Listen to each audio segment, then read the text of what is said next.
Muy bien, decíamos ayer, como decía hace un tiempo atrás, créanme que me siento extraño de estar aquí en este día.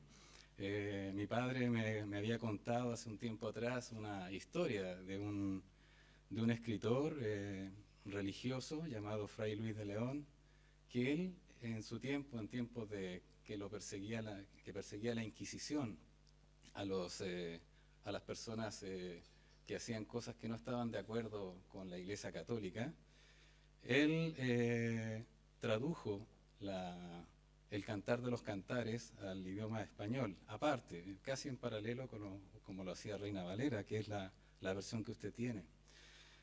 Y por el hecho de traducir al español desde el latín, fue sentenciado a 5 años de cárcel. Y él hacía clases, me contaba mi padre, en la Universidad de Salamanca en aquel tiempo.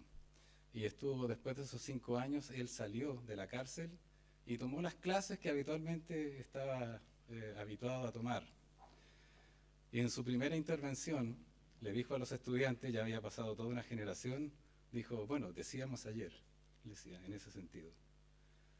A veces 5 años pasan muchas cosas en la vida de los creyentes, también en un año pasan muchas cosas, también en la vida de la iglesia. Y es un tiempo para poder también reflexionar y dar gracias a Dios de que seguimos todos juntos y que el Señor ha añadido hermanos a la iglesia por su gracia. Gracias también a los hermanos que han llevado adelante la obra del Señor. Permítanme en ese sentido hacer este reconocimiento, que ha descansado sobre ellos el peso de esta responsabilidad. Bendito sea Dios por eso. Amén. Bueno, vamos a la materia. Efesios capítulo 1, versículos 15 en adelante. Ya leyó nuestro hermano Pablo y voy a continuar hablando el otro Pablo acerca del Pablo que escribió, ¿verdad? Y para el otro Pablo que está presente acá, bueno, esta es la iglesia de los Pablos, parece. Dice Efesios capítulo 1, versículos 15 al 17. Por esta causa, también yo, habiendo oído de vuestra fe en el Señor Jesús y de vuestro amor para con todos los santos, no ceso de dar gracias por vosotros, haciendo memoria de vosotros en mis oraciones, para que el Dios de nuestro Señor Jesucristo, el Padre de gloria, os dé espíritu de sabiduría y de revelación en el conocimiento de Él. Dios bendiga su palabra, ¿verdad? El mensaje de hoy tiene que ver mucho con una pequeña ilustración que les voy a comentar hoy en día. Si usted puede ver acá, básicamente usted puede dividir este mensaje en 3 grandes áreas. La primera área es que el apóstol Pablo da gratitud al Señor por los hermanos de Éfeso. Y da gratitud por 2 cosas fundamentales que está aquí. La primera es por la fe en el Señor Jesucristo que ellos muestran. La segunda es por el amor hacia con los hermanos que ellos muestran. Y la tercera ya no da una gratitud al Señor, sino que hace una petición. En la tercera muestra una petición en el versículo 17, para que el Padre de gloria, nuestro Dios, ¿verdad?, os dé espíritu de sabiduría y de revelación. 3 cosas que el Señor quiere enseñarnos en este pasaje.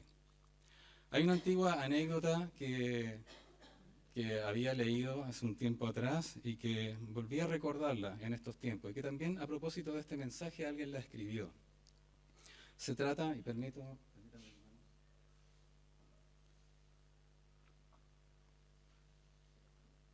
se trata de un señor muy acaudalado, un magnate, que tenía dentro de su colección muchas obras de arte, de diferentes tipos, de escultura, de pinturas, etc.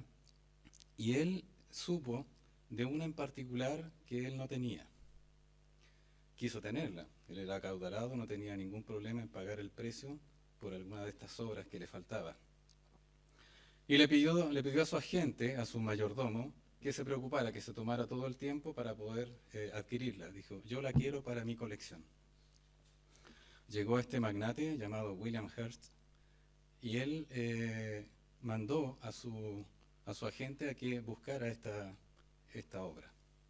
Se demoró varios meses, según cuenta la historia, y también hay una chilenización de esta historia, ¿ya?, que la inventé yo, pero bueno, no importa.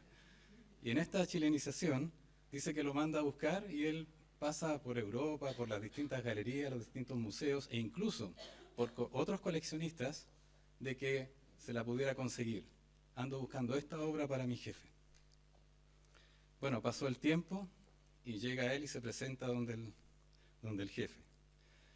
Le dice: señor, le tengo dos noticias. Usted se imaginará, ¿verdad? Una buena y una mala. Cuando a usted le dicen eso, ¿por cuál empieza usted a preguntar? Por la mala. Y bueno, por la mala. Vamos a seguir lo que dice la gente. Bueno, le dice: cuéntame, ¿cuál es la mala noticia? La mala noticia, jefe, le dice, es que en todas las partes, en todas las galerías que busqué y en todas las personas que consulté, no encontré la obra que usted me pide. Lo queda mirando el jefe y le dice: ¿puede haber algo bueno en esto? Él dice: sí, hay una buena noticia. ¿Cuál es la buena noticia? La buena noticia es que la obra la tiene usted en una de sus bodegas. Y sabe, de eso se trata este mensaje.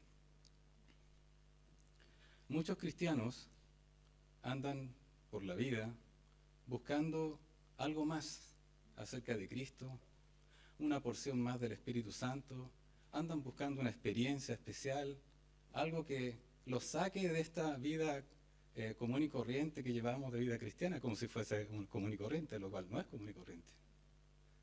Y no nos damos cuenta de realmente los tremendos tesoros que tenemos en nuestros corazones. Esta es la conclusión que llega el apóstol Pablo cuando les escribe a ellos, que da gracias por lo que son, muestran evidencia de que tienen las marcas de un verdadero cristiano, pero también les dice: no tienen que buscar en otras partes. Aquí, en Jesucristo, están completos.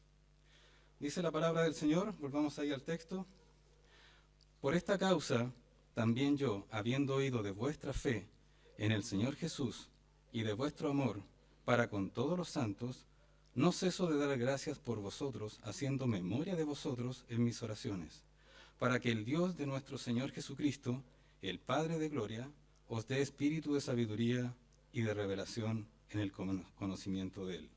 Gratitud por la fe en el Señor Jesús, versículos 15 y 16. Gratitud por el amor hacia los hermanos, versículos 15 y 16. Y petición a Dios el Padre por los hermanos, versículos 17. Vamos un poco al contexto. ¿Por qué el apóstol Pablo está escribiendo esto? ¿Por qué se motiva para poder escribir esto?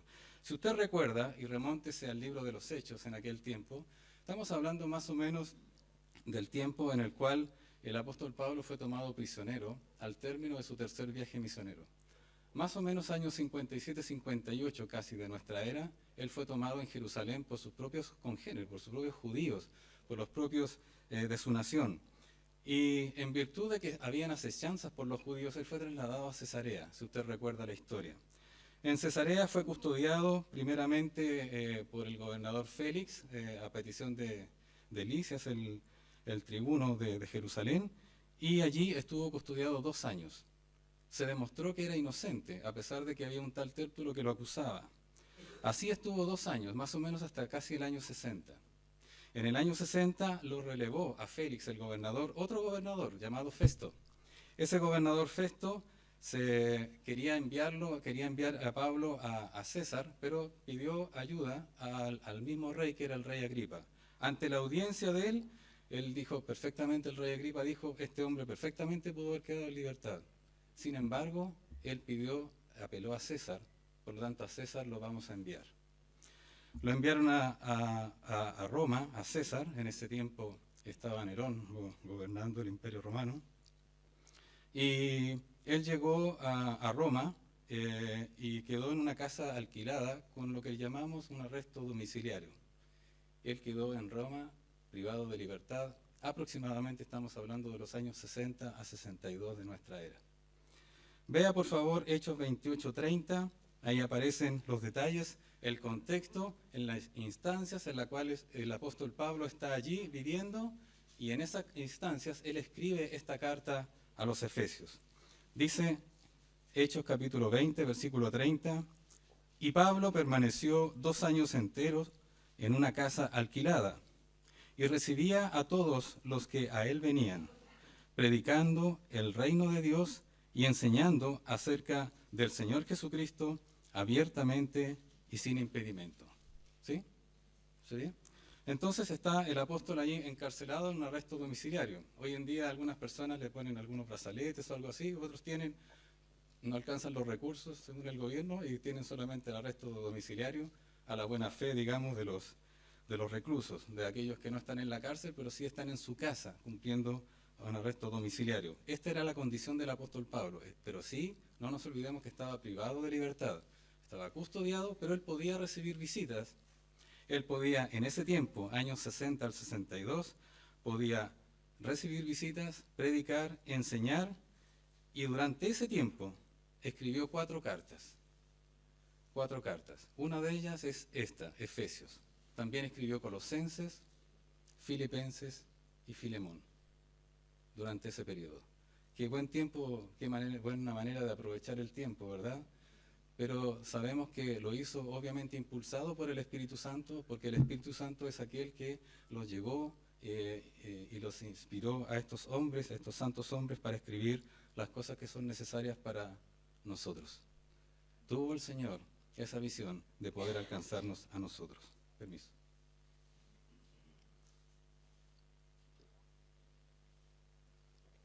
Entonces, el apóstol Pablo comienza y escribe esta carta.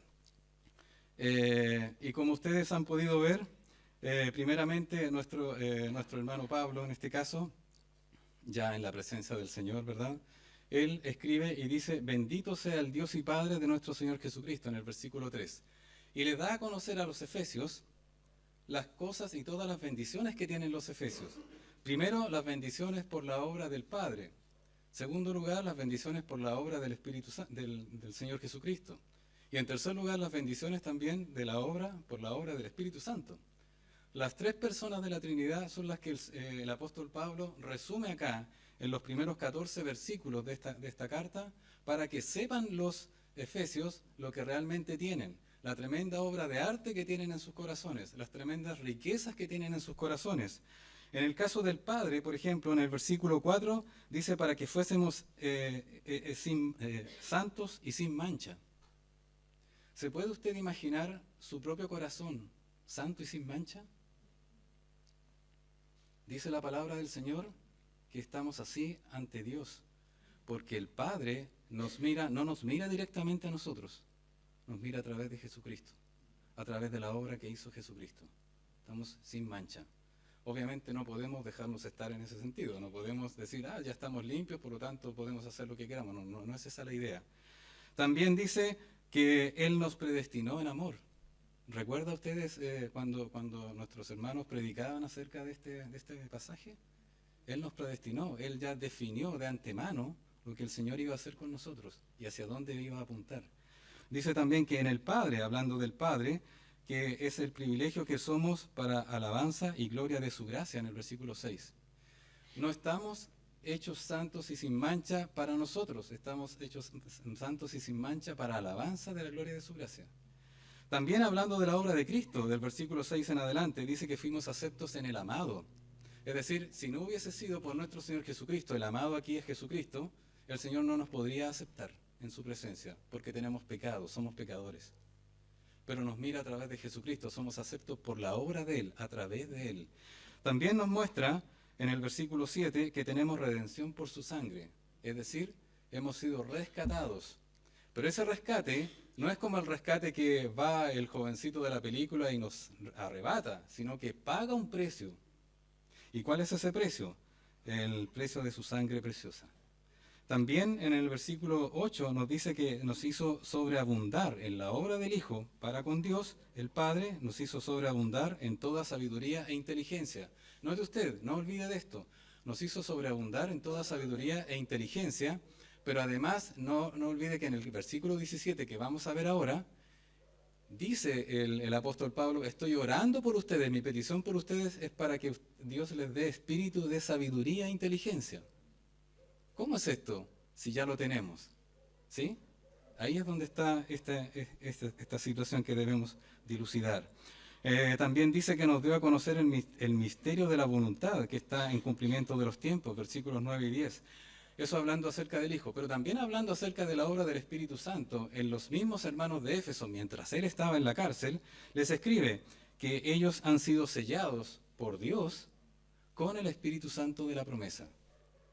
¿Recuerdan ustedes que? Y ahí dice que son las arras. Cuando nuestro hermano Francisco predicó acerca de la palabra arrabón, ¿verdad? Es la garantía de que somos propiedad de Dios y que cuando llegue la final redención, cuando usted parta de este mundo, ya sea porque fallezca o porque el Señor venga a buscar a su iglesia en el rapto, usted va a estar allá como posesión de Dios.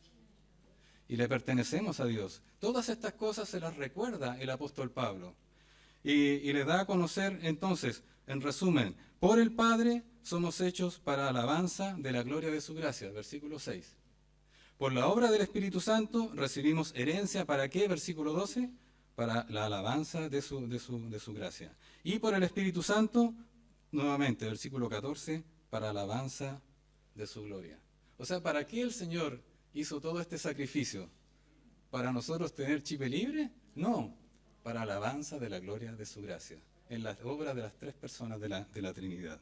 Entonces llega el Señor, el apóstol Pablo, escribiendo ahí en la cárcel, versículo 15, dice, por esta causa, por esto que todos les he escrito, por esto que ustedes ya conocen, que les acabo de mencionar, de la obra del Padre, del Hijo y del Espíritu Santo, por esta causa, yo también, habiendo oído de vuestra fe en el Señor Jesús y de vuestro amor para con todos los santos, no ceso de dar gracias por vosotros, haciendo memoria de vosotros en mis oraciones. Hermanos queridos, los que hemos sido padres, cuando vemos a nuestros hijos crecer, avanzar, aprender, y vemos que él va pasando de victoria en victoria en todas las cosas, aprende a escribir, aprende a hablar, aprende a decir, ya no dice yo no sabo, ahora dice ya yo no sé, y dice todas estas cosas. ¿Cómo se gozan los padres o no? El apóstol Pablo, un verdadero padre para estos hermanos, y se alegra en el alma de que ellos realmente no solamente sepan lo que son, sino que además que se comporten como lo que son. Y por eso él, en primer lugar, da gracias al Señor por la obra de fe en el Señor Jesucristo. Y lo que quiero destacar como este primer punto, la obra de fe, en este caso, dice, doy gracias, dice Pablo, por vuestra fe en el Señor Jesús. Si usted de repente puede pensar, no hace mucho se celebró en el ambiente chileno, no cristiano, una fiesta, ¿verdad?, que conocemos de Quasimodo, que pasan por acá unos caballos, ¿verdad? Y usted puede ver también a gente que viaja el día 8 de diciembre hacia un lugar específico, hacia Los Vázquez, ¿verdad? Y hay gente que va de rodillas, y usted puede decir, vaya que tiene fe, porque hay que tener fe para hacer eso. Pero no se trata de fe o de cualquier fe, sino que se trata del objeto de la fe. ¿En dónde usted pone su fe? No es en cualquier cosa. Usted puede tener fe aún en su profesión y hacer todo en base total, mi profesión me sustenta. Pero va a llegar un momento en el cual se va a enfrentar cara a cara con el Señor y decir, Señor, parece que no era lo que me sustentaba. Usted puede tener fe en sus riquezas, puede tener fe en sus capacidades, puede tener fe en sus talentos y puede tener mucha fe en sus talentos. Total, no importa lo que pase, total, tengo mis manos para trabajar y está bien por un sentido. Pero ¿en dónde usted deposita la fe? Y eso es lo que quiere destacar el apóstol Pablo. Yo sé que ustedes depositan su fe en el Señor Jesús. Veamos un poquitito acerca de este contexto. Porque cuando el apóstol Pablo estuvo la primera vez en Éfeso, después de que se convirtió en sus viajes misioneros, estuvo un ratito nada más. Pablo había llegado a la ciudad de Éfeso en su segundo viaje misionero, si usted recuerda. Habíamos estudiado acá el libro de Hechos, ¿verdad?, hace un tiempo atrás, y en el libro de Hechos vimos que en el segundo viaje misionero, al término, después de haber estado en Corinto, él llega a ese lugar. Estamos hablando del año 51 al 52 aproximadamente. O sea, ¿cuántos años habían pasado desde que Pablo escribe esta carta, desde que por primera vez estuvo con los efesios predicando el Evangelio? Más o menos unos 8 años. 8 años. Y de ahí el corazón de Pablo quedó enganchado con estos hermanos. Dice también, nos muestra la Escritura, haciendo un pequeño recuento, que después de haber estado en Corinto un año y medio, aproximadamente en el año 51 y 52 y medio, de nuestra era, Pablo viajó a Éfeso con un matrimonio. ¿Recuerda el nombre de ese matrimonio? Bien, hermanos, Aquila y Priscila, ¿verdad? Ellos fueron compañía para Pablo también en el Evangelio, en Corinto, y viajaron junto con el apóstol Pablo a Éfeso. En Éfeso, el apóstol Pablo no se quedó mucho tiempo, estuvo un ratito nada más, predicó en las sinagogas, pero dijo, me tengo que ir pronto, y se quedaron ahí en Éfeso, Aquila y Priscila. Ellos fueron los fundadores o precursores, ¿verdad?, de la obra de Cristo en ese lugar. Pero en su tercer viaje misionero pasó un buen tiempo en esta ciudad. Dice la Escritura que pasó por los lugares altos y volvió a quedar a Éfeso. En Éfeso, donde había estado un poquitito nada más en su segundo viaje. Y nos relata más o menos ahí en Hechos 19, usted puede ver con detalle, vamos a ver algunas cosas, que eran más o menos los años 54 a 56 de nuestra era. Es decir, ya habían pasado entre 3 años a 4 años desde que él se había ido de la primera vez, pero ahora está distante de la cárcel de Pablo, del año 60 a 62 hasta el año 56, está distante por lo menos 4 años. 4 años que habían pasado que el apóstol Pablo no veía a sus hermanos. ¿Usted se puede imaginar cuánto tiempo puede pasar cuando usted no ve a un hermano? Cuando de repente llegan los hermanos que habían venido hace un tiempo atrás y ahora pueden estar, ¿usted se alegra? Amén, ¿verdad? Nos alegramos. ¿Qué ha sido de tu vida, verdad? ¿Cómo estás? ¿Qué han pasado cosas en tu corazón? Han pasado cosas también con el Señor. Y eso estaba preocupado el apóstol Pablo, porque había quedado allá. Pero no tanto preocupado en el sentido porque habían quedado buenas personas enseñando la palabra, como aquí la Priscila y también el mismo Apolos, como relata la palabra de Dios. Así también el Señor en Éfeso, allí, le permitió a él hacer milagros extraordinarios, lo vamos a ver. Por lo tanto, sabía el apóstol Pablo que el Señor tenía mucho pueblo en ese lugar y que los amaba tanto que permitía que el apóstol Pablo tuviera estos milagros que le autentificaban como un verdadero apóstol del Señor. Porque no cualquiera podía hacer milagros, sino los apóstoles del Señor. Pablo también, estando ahí en la cárcel, años 60-62, en esta casa alquilada, se interiorizaba de ellos por medio de otros hermanos que les contaban acerca de su testimonio. Por eso el apóstol Pablo se alegraba, porque sabía las noticias de cómo están los hermanos de Éfeso. Y obviamente uno puede pensar no solamente por los hermanos de Éfeso, sino por los de Colosas, ¿verdad? Por los de Filipos, por los de muchos lugares de Corinto. ¿Cómo están los hermanos allá? Él se preocupaba porque habían sido mayormente engendrados espiritualmente por la predicación del apóstol Pablo. Pablo sabe que los efesios habían recibido genuinamente la palabra de Dios. Sabe, se da cuenta de las cosas que ellos hacen. Pero también recalca y reitera el hecho de que habían depositado su fe en el Señor Jesucristo. Veamos cómo es este asunto. ¿Usted ha recibido a Cristo como su Salvador personal? ¿Sí? ¿Cómo lo recibe? Es decir, ¿qué piensa de Él cuando lo recibe? ¿Piensa que es el Salvador? ¿Sí? ¿Piensa que es el Señor? ¿Piensa que es su Creador? ¿Piensa que es su Redentor? Todas esas cosas vienen en la persona de Jesucristo. Y es posible que, si usted recuerda el momento en que usted recibió a Cristo como su Salvador personal, no haya dimensionado todas las cosas. Lo que sí menciona es que usted necesita un Salvador y una persona que realmente reconocer como el Señor. Y el apóstol Pablo lo menciona así. Cuando le escribe Pablo a los romanos, en Romanos capítulo 10, vaya allí por favor, versículo 9, dice la palabra del Señor.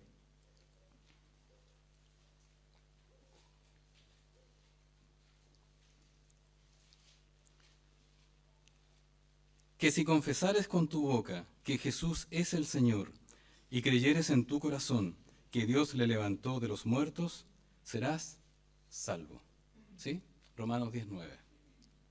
Si confesares con tu boca que Jesús es el Señor y creyeres en tu corazón que Dios le levantó de los muertos, serás salvo. Ahí está la obra del Señor. Él es el Señor.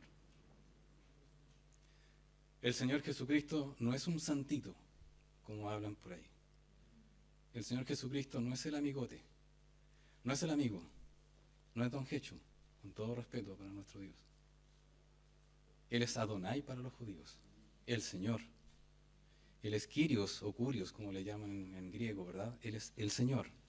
Él es el creador del universo. Él es aquella persona que pensó en usted cuando estaba fundando los cielos y la tierra y que dijo, voy a crear en el siglo XXI, siglo XX, ya algunos somos del siglo XX, ¿verdad? Otros somos del siglo XXI. A tal y tal persona la voy a crear. Él es el Señor, perdón. Aquel que le creó a usted, aquel que lo amó antes de que usted naciera. ¿Usted cree esto? Los efesios lo creían y los efesios actuaban como que realmente Él es el Señor. Otro versículo de los cuales el mismo apóstol predicó en el segundo viaje misionero, antes de llegar a Corinto y antes de llegar a Éfeso, fue en Filipos, en Hechos 16:31. Vea por favor. Ellos dijeron, Hechos 16:31, aquí el carcelero de Filipos, a quien los tenía custodiados, el apóstol Pablo y también a Silas, él se iba a dañar, él se iba a suicidar. ¿Por qué? Porque pensaba que los presos se habían escapado en virtud de un terremoto, un movimiento telúrico que el Señor ocasionó ahí, cuando Pablo y Silas estaban cantando un himno. Estaban cantando un himno después de haber sido azotados. Y dice, Hechos 16:31, él les preguntó, ¿qué debo hacer? Y Pablo y Silas ellos dijeron, cree en el Señor Jesucristo y serás salvo tú y tu casa. Cree nuevamente en el Señor Jesucristo. Este es uno de los pasajes más mal interpretados de la Escritura. Porque mucha gente piensa, cree en el Señor Jesucristo y serás salvo tú y tu casa. Ah, entonces yo soy salvo, entonces es una promesa que si yo soy salvo, entonces mi mamá se va a salvar, mi papá se va a salvar, mi hijo se va a salvar, y no es así. Note bien, cree en el Señor Jesucristo, coma, y serás salvo, coma. Cuando tú crees en el Señor Jesucristo, serás salvo. Ahí está la coma. Y después dice, tú y tu casa. Tú y tu casa deben creer para ser salvos. No es por añadidura, no es por transitividad, no es por derecho propio, de que porque es hijo mío va a tener que creer. No, no es así. Él va a tener que creer personalmente en el Señor Jesucristo habiéndose arrepentido de sus pecados. Y esto es lo que el apóstol Pablo entendía. Los efesios han entendido correctamente el mensaje que les ha dado. No ha sido una situación de emoción, no ha sido una situación del momento, no ha sido una situación emotiva. Ha sido simplemente porque ellos han creído y han tenido la convicción de que han creído en que Jesucristo es el Señor por sobre todas las cosas.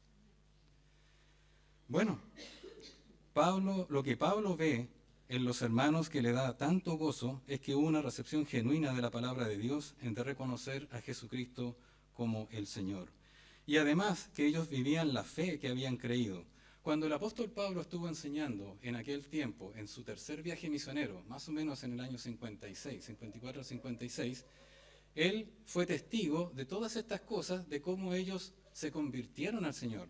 Porque una cosa es escuchar la palabra de Dios y decir sí, e incluso hacer hasta una oración de fe o de procesión, pero otra cosa es que su vida cambie. Y eso es muy distinto. Cuando su vida cambia, entonces ahí recién uno puede evaluar y decir, esta es una persona convertida. No es una persona que solamente ha escuchado y que sabe que existe. Satanás sabe que existe Dios, pero no es convertido y no se va a convertir. A él le espera el lago de fuego. Él no está en el infierno, él está dando vueltas por acá. Y también tiene acceso a la presencia de Dios. ¿Hasta cuándo? Sea arrojado definitivamente a la tierra en el tiempo de la gran tribulación y después, posteriormente, vaya al lago de fuego. Pero él también cree en Dios y la palabra de Dios también dice que los demonios creen en Jesucristo y tiemblan. Pero no es un creer de convicción, es un creer solamente intelectual, ellos saben. Hay mucha gente que visita las iglesias y que dicen creer pero no son convertidos. Y eso es lo que muestra el apóstol Pablo cuando efectivamente recuerda no solamente las cosas que le dicen a él cuando él está en la cárcel, sino que también recuerda los hechos que sucedieron cuando él estuvo presente enseñando por 2 años aproximadamente a los hermanos de Éfeso. Veamos algunas de las cosas que se nota que son evidencia de que estos hermanos de Éfeso realmente eran convertidos y no era cosa del momento. Vamos a Hechos, cuando estuvo ahí el apóstol Pablo. Hechos capítulo 19, versículo 9. Solamente quiero repasar unas 4 cosas de los que el apóstol Pablo recordaba, además de las cosas que le contaban en ese periodo de lo que hacían los hermanos en Éfeso. Esas cosas que le contaban al apóstol Pablo, nosotros no las sabemos, pero sí sabemos las que el apóstol Pablo había vivido con ellos. Hechos 19:9 dice lo siguiente: pero endureciéndose algunos, después de la predicación del apóstol Pablo, pero endureciéndose algunos y no creyendo, maldiciendo el camino delante de la multitud, se apartó Pablo de ellos y separó a los discípulos, discutiendo cada día en la escuela de uno llamado Tirano. ¿Qué era lo que pasaba?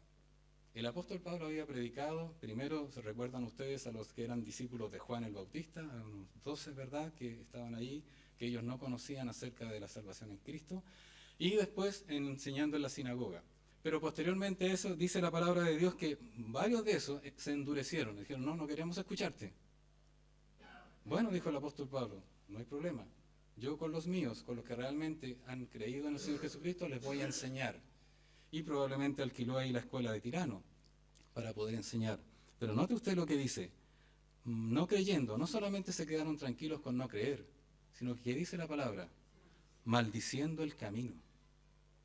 El camino aquí, que está anotado con mayúscula en nuestro lenguaje castellano, ¿verdad?, se refiere al Señor Jesucristo, se refiere a la enseñanza que entregaba el apóstol Pablo respecto del Señor Jesucristo, que le decían el camino.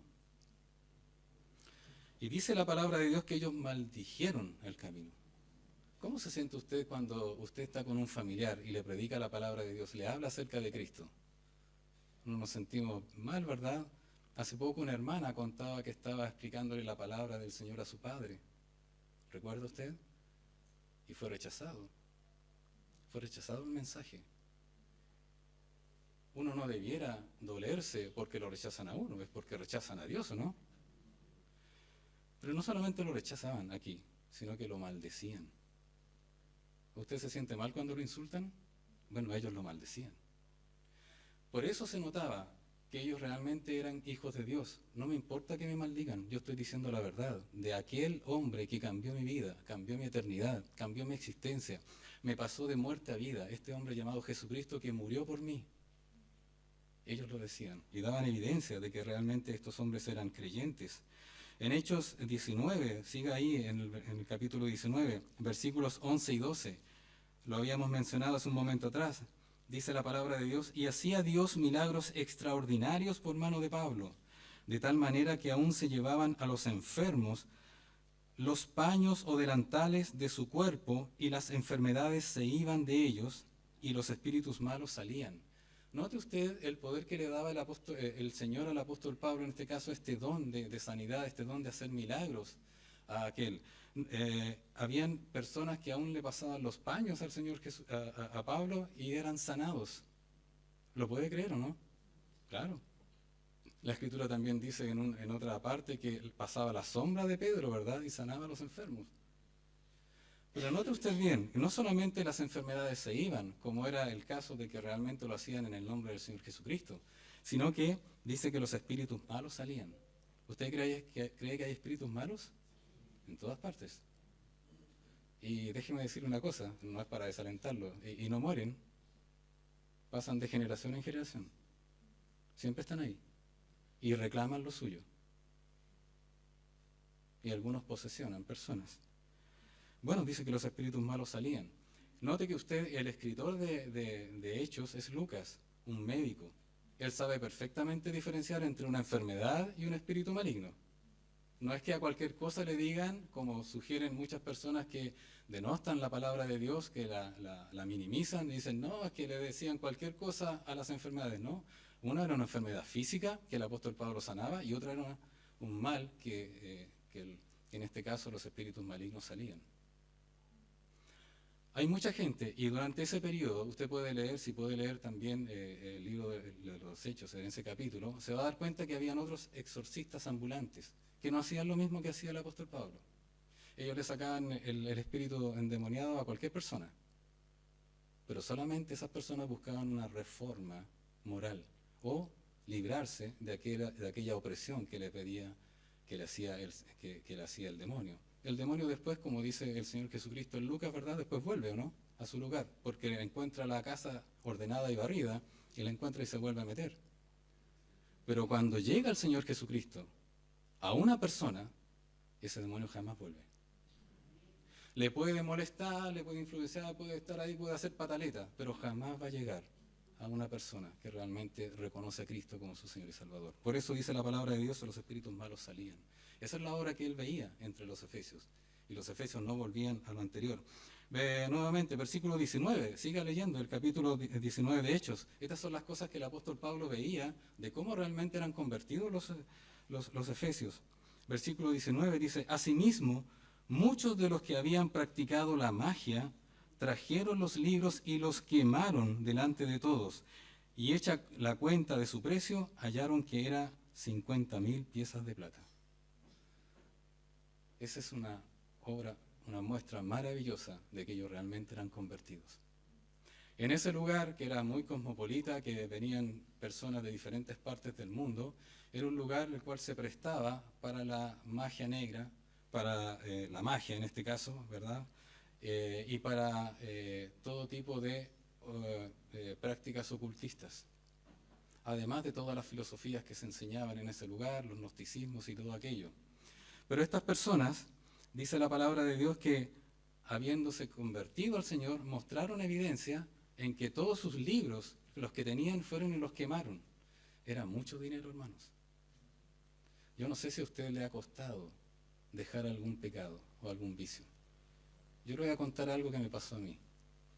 ¿Quieren escucharlo, no? Que se quede aquí, ¿verdad? Sí, ok. Yo estaba recién convertido el año 87. Me convertí el 10 de enero. Y cuando yo me convertí, yo tenía un mal hábito de fumar. Yo fumé durante 3 años y medio, como si fuera realmente profético este número, desde los 18 hasta los 21 años y medio. Y me costaba dejar el cigarro. Y yo decía, ¿cuándo lo voy a dejar? ¿Cuándo? Si yo sé que realmente esto no corresponde, porque soy el templo del Espíritu Santo. Medio feo, de lo que sea, pero bueno, es el templo del Espíritu Santo. Y mi esposa no dice lo mismo. Y bueno, yo lo que hacía era, cuando yo estaba todavía en la universidad, en mi cajón guardaba 2 cigarros por si acaso. Por si acaso llega un momento en el cual estoy desesperado. Y me justificaba, total, preparándome para una prueba, porque estoy nervioso, porque me fue mal en un certamen, etc. Y ahí estaba, siempre guardaba 2. Obviamente esos 2 no seguían guardados, se usaban. Y después guardaba 2 más. Y así pasé 6 meses. Hasta que un día, conversando con ella, que en aquel tiempo era mi novia, y ella estudiaba en otra universidad, nos juntábamos y llorábamos. Porque ¿cómo podía ser que fuera tan fácil para Satanás dominarnos? Decíamos, Señor, ya se acabó este asunto. Así que ahora no guardo a 2, guardo 1 solo. No, ahora no guardo ninguno. Y a veces, hermanos queridos, no queremos soltar lo que ha sido nuestro atado hacia el pecado. No lo queremos soltar. Lo que hicieron estas personas, quemaron. Hermanos, si tiene algo, alguna literatura, algo que no sea compatible con el Señor, quémelo. Quémelo en el nombre del Señor. Y no se deje dominar por nada que no sea el Espíritu Santo. Versículo 35, ¿no? Capítulo 19 nuevamente de Hechos. Dice, entonces el escribano, note usted aquí lo que pasa. Entonces el escribano, cuando había apaciguado a la multitud, dijo, varones efesios, porque esto se armó un tremendo tumulto allá. Y cuando escucharon que eran judíos y que eran convertidos, comenzaron a gritar durante 2 horas, dice la palabra de Dios, grande Diana de los Efesios, grande Diana. Imagínese usted estar escuchando durante 2 horas, grande Diana de los Efesios. Es como si aquí se estuviera hablando acerca de un santo o quizás de la Virgen María, etc. Dice, entonces el escribano, cuando había apaciguado a la multitud, dijo, varones efesios, ¿y quién es el hombre que no sabe que la ciudad de los efesios es guardiana del templo de la gran diosa Diana y de la imagen venida de Júpiter? Ellos tenían la influencia helenística, en los cuales los griegos habían dominado toda esa zona antes de los romanos. Ya en ese tiempo estaba el Imperio Romano dominando. ¿Cómo habrá sido de potente el dominio que anteriormente había sido de los griegos, que aún permanecían con la diosa griega?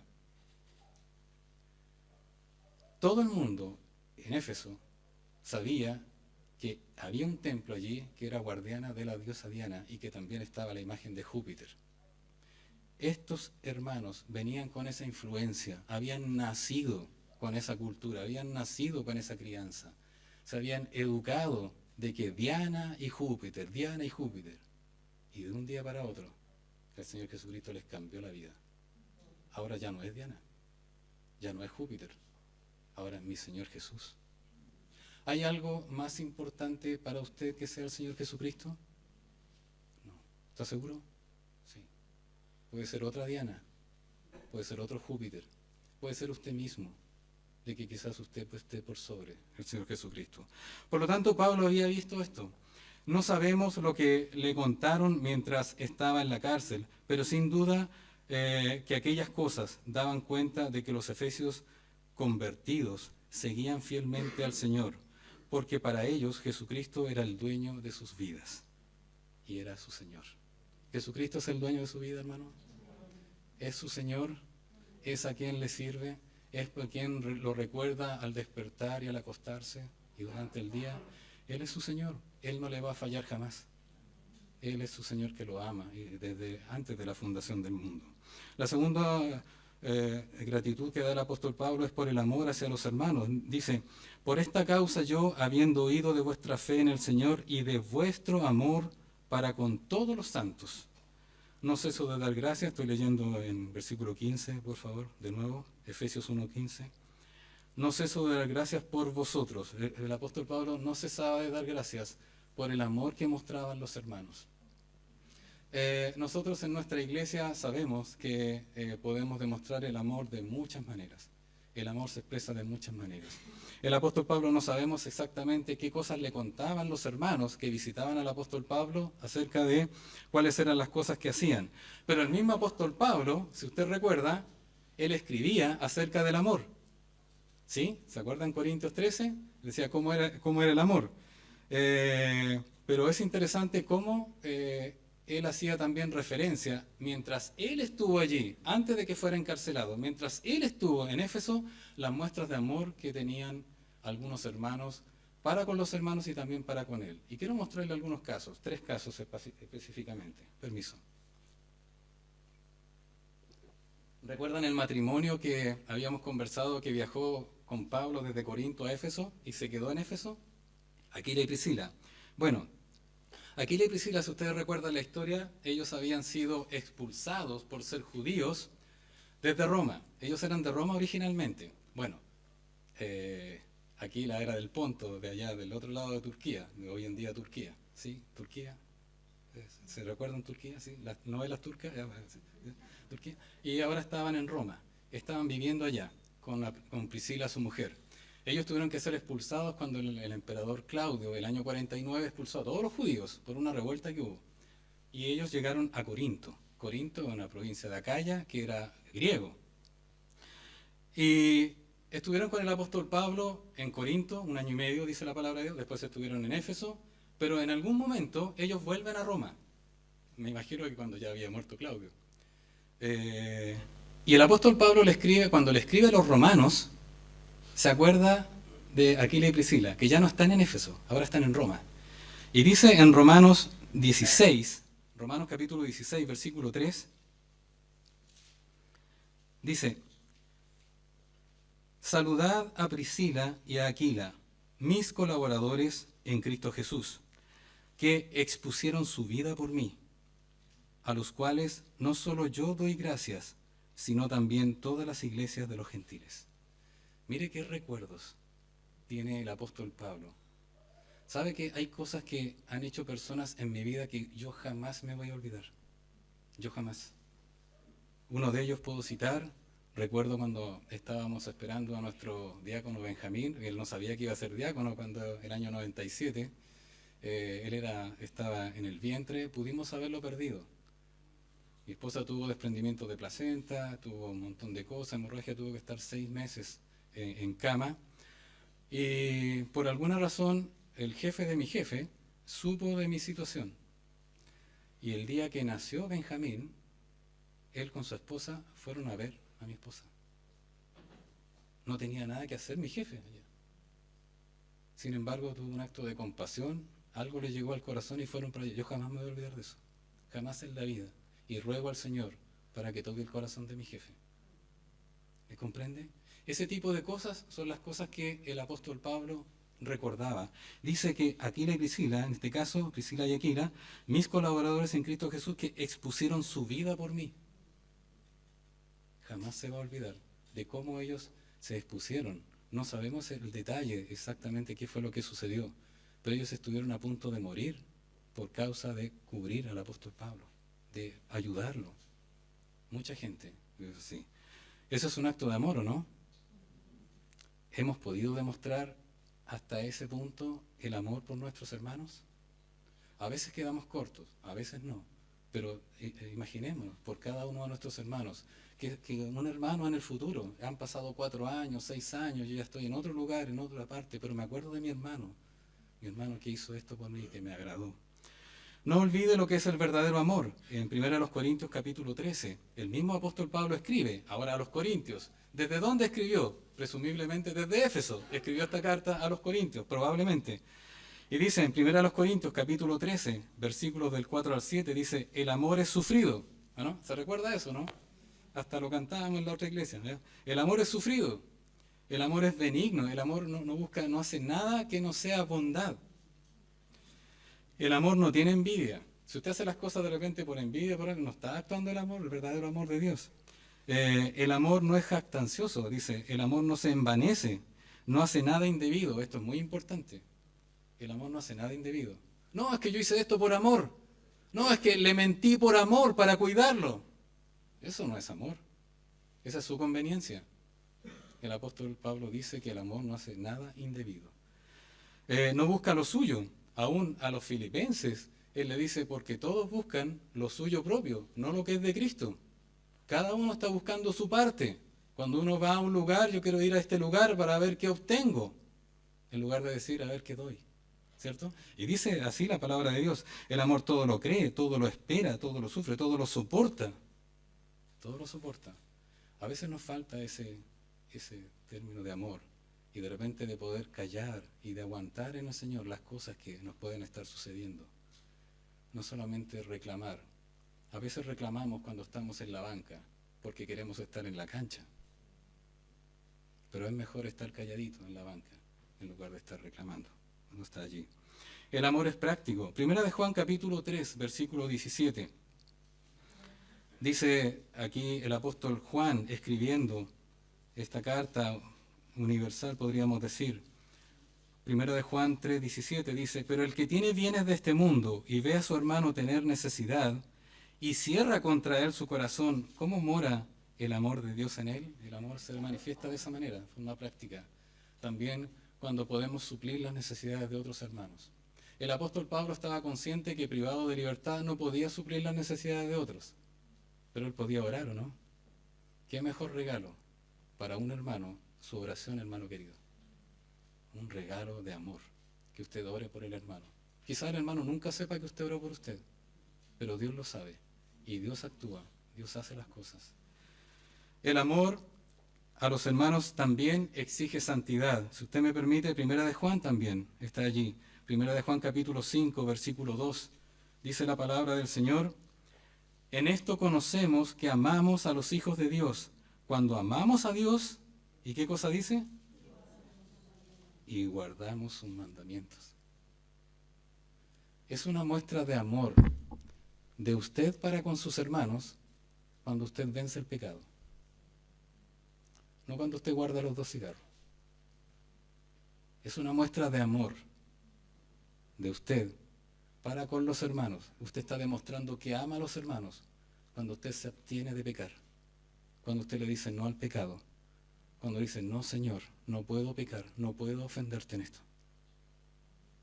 Porque si usted dice que ama a Dios, ¿verdad? Entonces va a guardar sus mandamientos y va a ser natural su amor hacia los hermanos. Pero usted no puede decir, yo amo a Dios, pero no importa, me comporto como quiero. Pero yo amo a mis hermanos. Eso no es amor. Demuestre su amor absteniéndose de pecar. Y esto lo veía el apóstol Pablo en los hermanos de Éfeso. Habían quemado sus libros. habían sabido de que Dios les había librado de espíritus malignos, habían sabido de que estos hermanos soportaban la maldición con tal de seguir a Cristo. Bueno, y entonces el Señor Jesucristo el apóstol Pablo hace una petición por ellos. Ya hemos visto lo que es la fe en el Señor Jesucristo, el amor. ¿Tenemos esa fe? ¿Tenemos ese amor? Y esa es la exhortación que hace el Señor Jesucristo a nosotros, a todas las iglesias de hoy en día de este siglo. Pero en el versículo 17 el apóstol Pablo hace una petición. Dice, leo para ustedes, vean ahí por favor, para que el Dios de nuestro Señor Jesucristo, el Padre de gloria, os dé espíritu de sabiduría y de revelación en el conocimiento de Él. Es como extraño verlo al principio, porque nosotros vimos dentro de todas las bendiciones espirituales que el Señor había hecho con nosotros, tanto el Padre, el Hijo y el Espíritu Santo, que nosotros ya nos había dado, grande, ¿verdad? Sabiduría y conocimiento. Pero ahora dice, os dé espíritu de sabiduría y de revelación en el conocimiento de Él. ¿Qué es lo que está pidiendo el apóstol Pablo? ¿Que le dé más sabiduría, más conocimiento? ¿Qué está pidiendo el apóstol Pablo en concreto? Quiero explicarlo de esta manera, para hacerla bien cortita, como decimos acá en Chile. Imagínese que dos hermanos tengan una disputa, tengan un problema. Y nosotros le decimos, hermanos queridos, traten el asunto, pero ojalá que haya en ustedes espíritu de reconciliación. ¿Se entiende lo que estoy diciendo? ¿Sí? Ok. Los entendidos en el idioma griego dicen que se refiere a eso, a la facultad y a esta actitud que deben tener los hermanos, ya que en la palabra espíritu no está el artículo, según lo que es. Aquí después me va a corregir mi hijo, ¿verdad? Porque él ha estudiado griego. No está el artículo, pero si dijera el Espíritu, el apóstol Pablo no está pidiendo el Espíritu Santo para ellos. ¿Por qué? Porque ya lo tienen. Yo cuando oro por sabiduría, o cuando usted puede orar por su hermano por sabiduría, y hágalo, hermano querido, cuando tenga a su hermano, vea a su hermano que tiene problemas, Señor, dé el espíritu de sabiduría, no está pidiendo que le dé más espíritu, porque no es eso lo que está pidiendo. Eso lo hacen otros grupos, que quieren más de Jesucristo, más del Espíritu, una doble porción, una triple porción. Eso no existe. El Señor Jesucristo dijo claramente en Juan capítulo 3, versículo 34, porque el que Dios envió, las palabras de Dios habla, se refiere al Espíritu Santo, pues Dios no da el Espíritu por medida. No es así. No es que cuando usted se convirtió le da una parte, pero a medida que va creciendo la vida cristiana le va llenando de otra parte. No, usted recibió todo el Espíritu Santo porque el Espíritu Santo es una persona divina, que siente, que dirige, que tiene intelecto, que tiene obras divinas. Usted tiene el Espíritu Santo. Amén. Entonces no está pidiendo el apóstol Pablo más Espíritu Santo, no es eso. Lo que está pidiendo es que realmente haya, tal como lo menciona en Filipenses, haya en vosotros este sentir, que haya en ustedes este espíritu, ¿verdad? Esta facultad, esta intención, este deseo, esta solicitud de sabiduría y de revelación en el conocimiento de Él. Porque muchas veces nos conformamos con el hecho de que, ya soy cristiano, ya estoy listo, me voy a ir al cielo, hasta aquí nomás llego.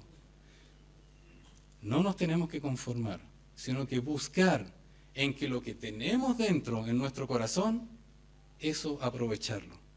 Y no ser como aquel, ¿verdad?, filántropo, magnate, que no tenía idea qué era lo que tenía en sus bodegas. Sino que usted sepa realmente a quién tiene. Tiene al Señor Jesucristo, que es todo conocimiento, que es la palabra de Dios encarnada, que es el Hijo de Dios. Tiene al Espíritu Santo que todo lo escudriña, dice la palabra de Dios, aún lo profundo de Dios. Si usted tiene al Espíritu Santo que escudriña aún lo profundo de Dios, usted puede conocer perfectamente la voluntad de Dios para su vida. Amén. Bueno, eso es lo que está pidiendo el apóstol Pablo. Todo creyente, y esta es la realidad de todo creyente tiene todo para poder vivir sanamente y en la voluntad de Dios en su corazón. No busque, y esta es una advertencia que le da el apóstol Pablo no solamente a los efesios, sino que a los hermanos de Colosas, por ejemplo. En Colosenses 2:8 dice, Mirad que nadie os engañe por medio de filosofías y huecas sutilezas, según las tradiciones de los hombres, conforme a los rudimentos del mundo y no según Cristo, porque en él habita corporalmente, ¿qué dice? Toda la plenitud de la deidad. En Cristo está toda la plenitud de la deidad. Cristo, Dios hecho hombre, está todo él. ¿Y qué es lo que pasa cuando decimos que recibimos a Cristo? Usted tiene a Cristo completamente. Lo tiene técnicamente por el Espíritu Santo. Y dice, y vosotros estáis completos en Él, que es la cabeza de todo principado y potestad. Usted no necesita nada más para vivir esta vida correctamente. Necesita conocer a Cristo. Necesita saber de Él, cómo reacciona Cristo, cómo piensa Cristo, cuáles son sus atributos, cómo son sus atributos para mí, qué importancia tiene para mi vida que Dios sea un Dios trino, qué importancia tiene para mi vida que Dios sea un Dios, que Él sea un Dios omnisciente. Todo ese tipo de cosas usted lo necesita. No busque vivir la vida cristiana fuera de Cristo. No busque el sentido de vivir la vida cristiana en la psicología, y lo digo responsablemente. La psicología le puede decir algunas cosas, pero usted en la psicología no va a encontrar la voluntad de Dios. No busque vivir la vida cristiana en la filosofía, en las ideologías, en las tradiciones paganas. No lo va a encontrar. Va a encontrar el vivir piadosamente, como dice el apóstol Pedro, en Cristo. Búsquelo en Dios, en su conocimiento. Y en otras palabras, reitero lo que mencionaba junto con la ilustración. Dese cuenta y démonos cuenta de lo que tenemos en nuestra vida, en nuestras bodegas. Tenemos al Rey de Reyes en nuestro lado. Y también sepa cómo utilizarlo. Proverbios 23:23 dice, compra la verdad y no la vendas. ¿Sí? La sabiduría, la enseñanza, la inteligencia. A veces va a demandar de usted esfuerzo, porque tiene que pasar tiempo estudiando. Tiene que pasar tiempo en la iglesia, tiene que pasar tiempo con hermanos, en consejería, en discipulado, para conocer realmente cómo son los tremendos tesoros que tiene usted en su vida. No para saber que los tiene otros, sino que usted los tiene. Y que otro hermano le enseñe, estos son los que tiene. Quiero terminar con el testimonio de un hermano que yo conocí hace años atrás.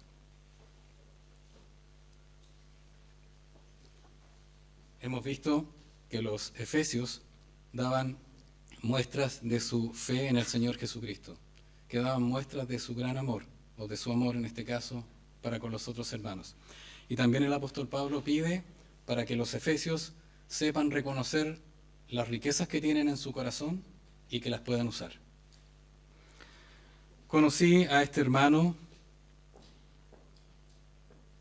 Carlos se llama, aproximadamente el año 2001, cuando yo estaba en otra iglesia. Él se comenzó a congregar junto a su familia en la iglesia que yo participaba antes. Ellos tuvieron 3 hijos, mi hermano Carlos con su esposa. Cuando su hijo mayor tenía unos 13 o 15 años, no recuerdo exactamente como él me comentaba, habían ido a la playa. Se sentaron en un roquerío a mirar el mar y llegó una ola que azotó las rocas y se llevó a su hijo. Él estaba sentado junto a su hijo mirando el mar. Y esa ola se llevó solo a su hijo, no se lo llevó a él. Él nos contaba la historia porque durante ese tiempo nos hicimos gran amigos y nos visitábamos frecuentemente. Era muy seguido que nos veíamos. No recuerdo si ya ellos eran creyentes a esa fecha que se perdió su hijo, o si ya eran creyentes y después fueron consagrados. Porque una cosa es ser convertido, ¿verdad? Y otra cosa es que usted reconozca las riquezas que tiene en su vida, ¿verdad? Y diga, Señor, voy a vivir para ti. Y eso fue lo que hicieron un momento después. Ellos nos contaban que su hijo mayor, a esa edad, de 13 a 15 años, ya mostraba un carácter rebelde a las cosas de Dios, lo que nos hacía presumir de que ellos ya conocían del Señor, por lo tanto les habían enseñado cosas de la palabra de Dios. Después de ello, vivieron un tiempo de consagración a Dios, se entregaron comprendiendo lo que Cristo significaba para ellos. En la iglesia participaron en el Ministerio de Artes Escénicas, donde me pidieron colaboración. Eran muy dedicados en que la presentación del Evangelio se hiciera en cada obra que ellos preparaban. Ellos preparaban cada obra, ¿verdad? Y decían, en cada obra que nosotros hagamos tiene que estar la presentación del Evangelio para que las personas que vinieran a la iglesia también ellos pudieran conocer a Cristo. Mientras servían al Señor en la iglesia, una bendición, ¿o no? Servir al Señor en la iglesia. Su hija, la segunda, la que venía después de aquel hijo que perdieron en la playa, habiendo estudiado en la universidad y habiendo hecho una profesión de fe también por el Señor, decidió independizarse y vivir en pareja con su novio, desechando la enseñanza de sus padres y causando un gran dolor en su familia. Hermanos, esto podría ser parte de su historia, o quizás su historia, pero vaya por favor viendo cómo fue la obra de Dios en la vida de este hermano. Poco tiempo después, esto fue un gran dolor para su hijo, para sus padres, de que su hija se haya apartado de la fe. Poco tiempo después, en el año 2008, su hijo tercero, ahora ya está el tercer hijo, decide entrar a la facultad teológica. Los hermanos estaban felices, daban gracias a Dios porque iba a tener uno de sus hijos estudiando en la facultad. Y porque decían que quería él aprender la palabra de Dios y tenía supuestamente un llamado. Yo, estando en el pastorado ya aquí en la iglesia, me enteré de la noticia de que la esposa de mi hermano se enfermó gravemente y falleció. El hermano se quedó sin su primer hijo, se apartó de la fe el segundo hijo, el tercero entró a la facultad a estudiar, dando muestras de cierta consagración, ¿verdad? Y su esposa fallece. Su hijo fue graduado de la facultad teológica, sirvió un tiempo y posteriormente renegó de la fe en el Señor Jesús, disipando su vida en los más sórdidos lugares del pecado. Nuevamente la tristeza invadió al hermano, pero siguió confiando en su Señor. Tiempo después, el hermano conoció a una mujer creyente y se casó con ella. Siguieron juntos sirviendo al Señor en San Felipe, donde apoyaron la obra de extensión de la iglesia de donde yo salí. Hoy él sigue sirviendo al Señor. Esta podría ser su historia, o quizás matizada de alguna manera. Pero hermano, ¿qué es sino lo que tiene que pasar en su vida para que Dios muestre al mundo que usted es un hijo de Dios? Si pasan puras cosas buenas, no necesariamente se va a ver. Pero si pasan este tipo de cosas, permitidas por Dios, sin juzgar lo que pudo haber hecho este matrimonio, usted se va a dar cuenta, él era un verdadero efesio, un verdadero hijo de Dios. Lo maldijeron, le dijeron cosas, pasó esto, de su propio el seno de familia pasaron todas estas cosas, y él hasta el día de hoy sigue sirviendo al Señor. Hermanos queridos, para que el Dios de nuestro Señor Jesucristo, el Padre de gloria, os dé espíritu de sabiduría y de revelación en el conocimiento de Él. Vamos a orar.